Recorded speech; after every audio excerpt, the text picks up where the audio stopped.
El radar capta lo que pasa y lo que viene.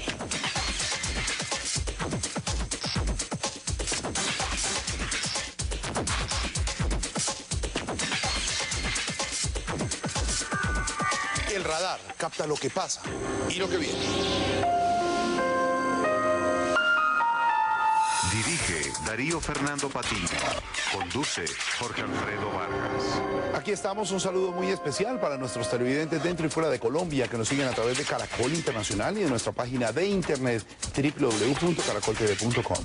Hoy con los comediantes Antonio Sanín y Julián Arango a propósito de su espectáculo Ríase el Show y con la periodista María Jimena Duzán que acaba de lanzar un libro sobre el asesinato de su hermana. Se enciende el radar.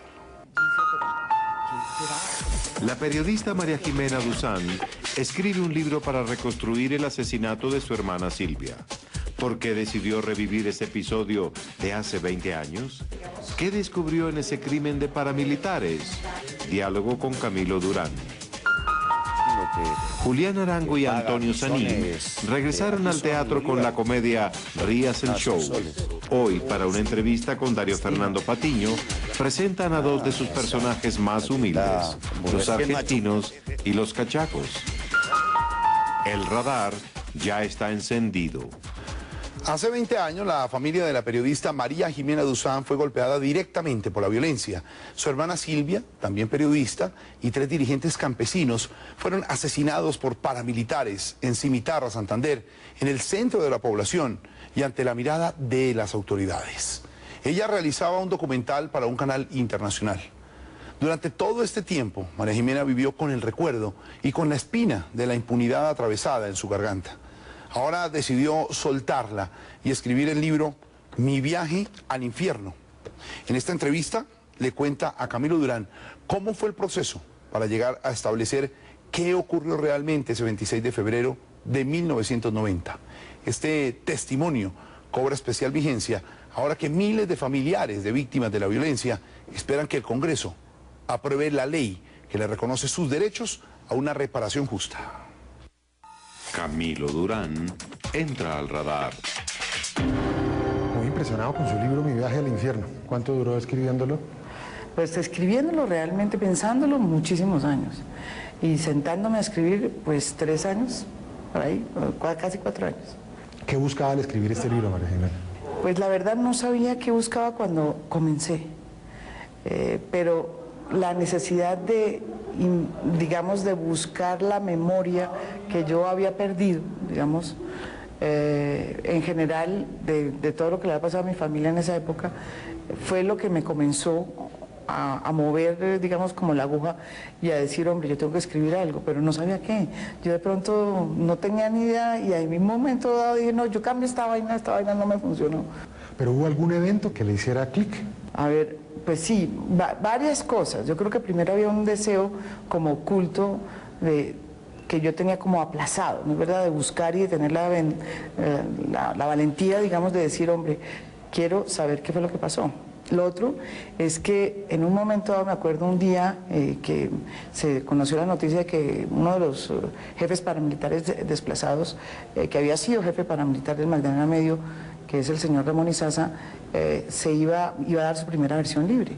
Entonces yo me senté a mirar la información porque me pareció interesante y de pronto salió el abogado del señor Izaza, quien lo veía yo ahí en las imágenes, diciendo que el señor Izaza se acordaba que él no había matado a nadie, pero que lo sentía mucho, que tenía Alzheimer y que eso era lo único que podía hacer y que no se acordaba de nada más, y que tenía Alzheimer, que había perdido la memoria. Entonces yo dije, no puede ser posible que esto, o sea, me van a quitar la memoria, o sea, de lo que pasó. Ese fue el detonante del libro. Sí, ahí se me dio una furia y dije, sí, furia, me dio furia. Dije, no, pero ¿qué puede ser esto? ¿Qué irrespeto? Ahora que yo quiero recordar, el único que me puede acordar no recuerda nada. No recuerda nada. ¿Usted cree que cumplió el objetivo que buscaba? Pues no sé, yo creo que, digamos que me costó mucho trabajo, es un libro corto, por eso. Me costó trabajo sacar las palabras, cada palabra para mí costó, o sea, pesaba, pesaba 20 años de impunidad. Uno piensa que eso no pesa, ¿no? Eso le pesa a uno al escribir. Cada año que pasa uno es incapaz de decir mejor las cosas. Cada año que pasa uno no puede, o sea, le cuesta más sacar lo que uno tiene adentro. Entonces, ese peso se nota ahí, por eso es corto. El libro es bastante corto. Lo siento como digamos, como un ejercicio como de sanación, de catarsis, se podría decir. Un poco un libro dedicado a usted misma. Sí, cuando yo terminé de escribir el libro, dije, uy, me dijo, esto es una cosa como para mí, o para mi familia, mis hijas, mi entorno, pero de pronto no es una cosa para la gente. El libro comienza en Irlanda con una mujer que usted conoce que inicia un viaje de perdón frente a un montón de asesinos que acabaron con su familia. ¿Usted ya perdonó a los asesinos de Silvia? Soy muy distinta a esa señora que yo conocí porque ella es una irlandesa católica que hizo a través, irlandesa, que hizo a través de esa fe, ¿no es verdad?, toda esa como especie de sanación con el enemigo y con el victimario, y lo perdonó. Digamos que para mí lo difícil era cómo hacer yo ese viaje sin yo tener ese instrumento, sin yo creer como ella en esa fe católica. Yo, más que perdonar, lo que quisiera es que ellos fueran sinceros y recogieran, o sea, devolvieran dignidad a las víctimas que ellos, digamos, crearon y les causaron dolor. Y yo creo que es un derecho que tenemos las víctimas y ellos tienen el deber de devolverles la dignidad a esas víctimas, y para eso tienen que decir la verdad. ¿Usted está dispuesta a perdonar a cambio de saber toda la verdad y que la reconozca? Claro, porque es que es lo único que nos queda, porque no hay justicia. O sea, ¿por qué llegamos nosotros a esta situación de justicia y paz? ¿Por qué no hubo justicia? Porque esta sociedad no se inmutó ni antes ni hoy con este holocausto que ha habido en este país, esta historia tan dramática. En el caso del asesinato de Silvia, la mayoría de los que lo perpetraron están muertos. Entonces, ¿quién le va a decir a usted cómo fueron las cosas? Hay mucha gente todavía vive que fue... Pero los principales no. Pues no, los principales, los autores materiales no están, sí, pero los autores intelectuales sí están. Esta espiral de horror, de matanza, de sangre que le tocó vivir al país y que le costó la vida a su hermana, en su opinión, ¿sigue ocurriendo? No, yo creo que, digamos, el conflicto ha ido mutándose. Yo creo que ya no hay tanta masacre, de hecho el número de masacres ha ido decreciendo, pero lo que sí veo es que hay una especie de aceptación social de ese modelo que se hizo, de ese modelo como narcoparamilitar que se penetró, digamos, a nivel político y local, se ha ido asentando, se ha ido legalizando, tiene sus expresiones políticas, sus expresiones económicas, y ese modelo es un modelo tremendamente antidemocrático que hoy por hoy es el que quedó en el Magdalena Medio. ¿Pero usted no cree, María Jimena, que hoy hay mucho más repudio social frente al paramilitarismo de lo que había hace 20 años?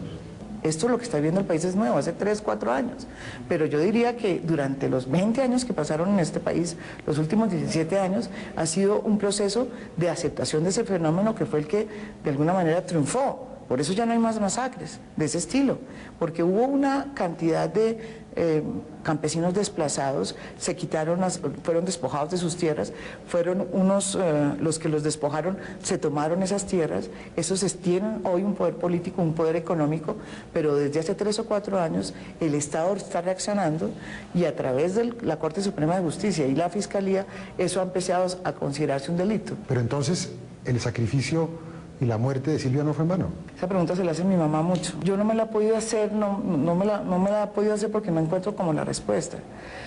Yo no creo que ninguna muerte sea justificable, ni siquiera las muertes que pueden producir efectos buenos. No, me parece que la tragedia de esta situación que nos pasó a nosotros en Colombia y que nos pasa es que como ocurren tantas violencias, uno termina, pues sí, a través de eso, entendiendo las cosas, pero yo creo que uno también tiene que acostumbrarse a aspirar a un país sin violencia para poder que las cosas cambien. Claro. Durante la lectura del libro da la impresión de que usted, a la misma velocidad que uno como lector, se está enterando de cosas que ni usted ni uno sabía. ¿Eso es así? Totalmente. Esas son las cosas que más me ha impresionado. Sí.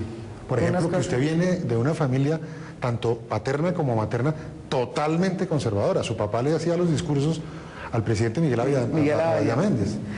Para mí fue una sorpresa y realmente yo nunca, pues, nunca había pensado que ese era de allí venía. Yo pensaba que yo venía de una familia más bien muy liberal, anticlerical y todo eso, como era mi papá. Resulta que mi papá era, digamos, como la oveja negra de la familia, que en esa época uno... La oveja roja. Es la oveja roja de una familia azul. Sí. Y me impactó mucho, pero me hizo entender pues esa génesis la génesis de donde venimos, ¿no?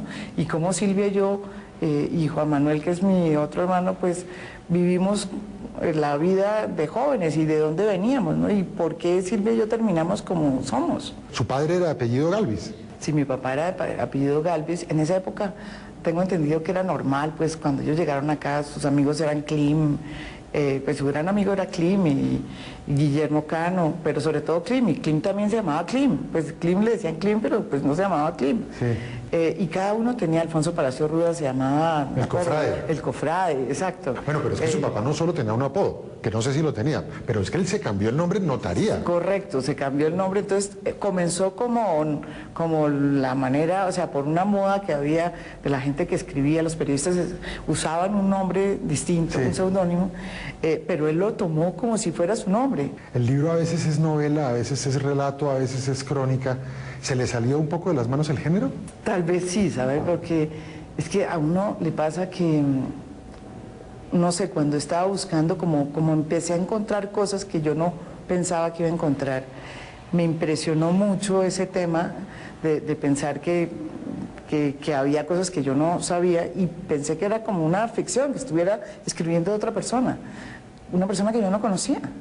Entonces, hay veces me pasa eso, pero después viene la periodista que tengo yo y empiezan los expedientes y la cosa, y empiezo a leer los expedientes y entonces vuelvo al género, digamos, de investigación periodística. A veces pensaba escribiendo el libro en Javier Cercas y su libro Soldados de Salamina o Anatomía de un Instante, donde él mezcla todos los estilos posibles, ¿no? El literato, el periodístico y casi que el reflexivo. Y él prácticamente recoge digamos, un relato casi que periodísticamente. Entonces me acordaba de él haciendo ese libro, pero obviamente también estaba el otro lado mío, que era como el de la reflexión, el de que yo llegaba a un punto y decía, bueno, y esto, tengo que opinar sobre esto. También estaba la opinadora de lo cual pues siempre he sido, pues, y entonces me tocaba opinar y reflexionar, y entonces me impresionaba que también tuviera ese tema. No, sí, es un melange, como dicen, una mezcla. Bueno, María Jimena, y finalmente, si a usted le fuera dado hablar 30 segundos con Silvia, ¿qué le diría? ¿Qué le diría? Que me hace mucha falta. Mi viaje al infierno ha sido catalogado ya como uno de los libros más importantes del año. Y no olviden que el próximo 17 y 18 de diciembre, este viernes y este sábado, vuelve la Teletón a Colombia. Este año con ayuda para los damnificados del invierno y el programa bandera de esta fundación, que es la ayuda a las personas con discapacidad. Durante los días de la Teletón, usted podrá hacer donaciones a través de la cuenta 888 del Banco de Bogotá, al numeral 8888 de Comcel, y a través de la página www.teleton.org.co. Usted puede hacer las donaciones, los necesitamos. Dentro de unos segundos, Julián Arango y Antonio Sanín.